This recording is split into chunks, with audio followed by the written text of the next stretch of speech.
Hello guys, how are you? I hope you all is well.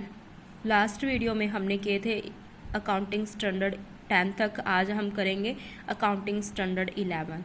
इसमें क्या है कि the effect of change in foreign exchange rate. इसमें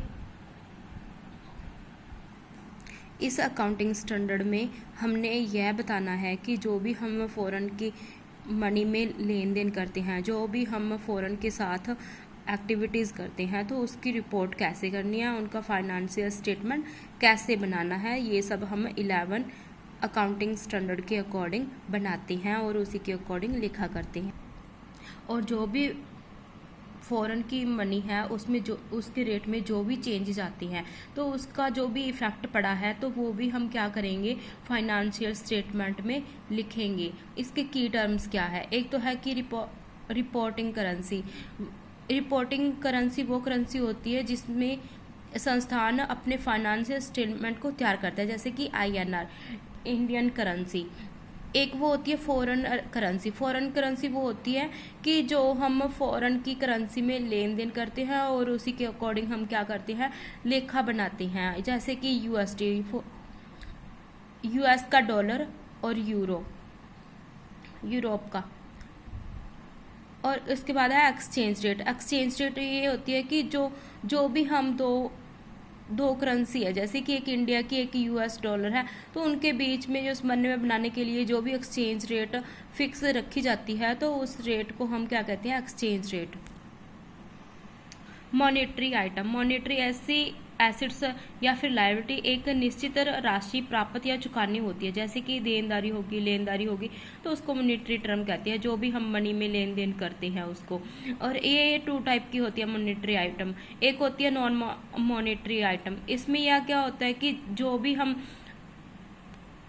हम लेन then करते हैं वो हम मनी में ना करके जो नॉन मनी में हम किसी मशीनरी में कर दिया या फिर कोई लैंड में कर दिया, ऐसे करते हैं। जैसे कि पहले पुराने ज़माने में बाटा सिस्टम होता था कि चीज़ों का ही लेन देन होता था, वस्तु ही एक्सचेंज की जाती थी, उसमें मनी का यूज़ नहीं होता था। विदेशी मुद्रा लेन देन का लेखांकन। एक तो ये है प्रारंभिक मान्यता। इसमें क्या है, फॉरेन की जो मनी है उसमें कैसे लेन देन किया गया है, उसकी डेट और उसकी जो भी एक्सचेंज रेट है उसका रिकॉर्ड रखना। रिपोर्टिंग तिथि पर मापन। जैसे कि हम मॉनेटरी आइटम है, जो भी हमारे स्टेटमेंट का समापन होएगा उस तिथि पर, जो भी हमारा फाइनेंशियल स्टेटमेंट जिस तारीख को हमारा समापन होता है उस तारीख पे हमारी जो भी एक्सचेंज रेट है वो क्या है, उसके अकॉर्डिंग ही हम क्या करेंगे, लिखेंगे, लेखांकन करेंगे। और जो नॉन मॉनेटरी आइटम्स होती है, जिस दिन हमने लेन देन किया है उसी दिन हमारी क्या रेट, एक्सचेंज रेट चल रही है मार्केट में, हम उसी के ऊपर क्या है, लेन देन करेंगे। तो नॉन मॉनेटरी आइटम क्या होती है, वो हिस्टोरिकल वैल्यू पे होती है। जो नॉन मॉनेटरी आइटम्स होती है वो फेयर वैल्यू पे होती है, जो कि करंट में चल रही होती है, उसी के अकॉर्डिंग होता है। और जो एक्सचेंज डिफरेंस है, एक्सचेंज डिफरेंस क्या है, मॉनेटरी आइटम्स का डिफरेंस। इसमें प्रॉफिट भी हो सकता है और लॉस भी हो सकता है, तो इसमें दिखाया जाता है।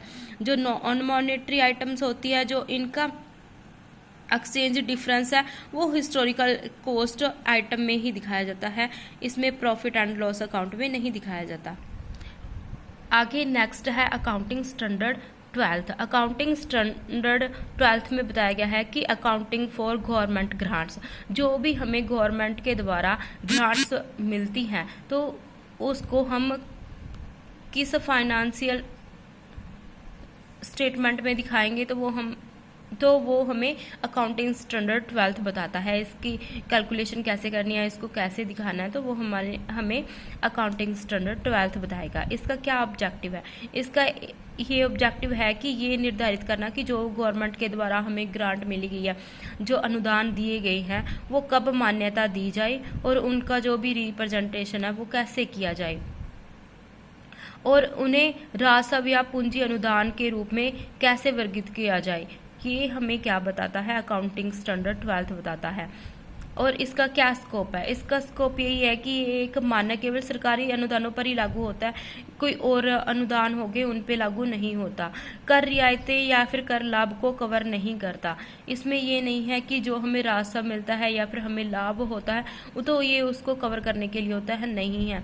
गवर्नमेंट हमें अनुदान तभी देती है जब हम कोई सोशल वेलफेयर का काम करते हैं या फिर हमें क्या है क्लेम मिलता है गवर्नमेंट के द्वारा, हमारी कोई हानि हो गई है, बड़ी हानि हो गई है, उसको कवर करने के लिए हमें मिलता है, ऐसे गवर्नमेंट नहीं देती है।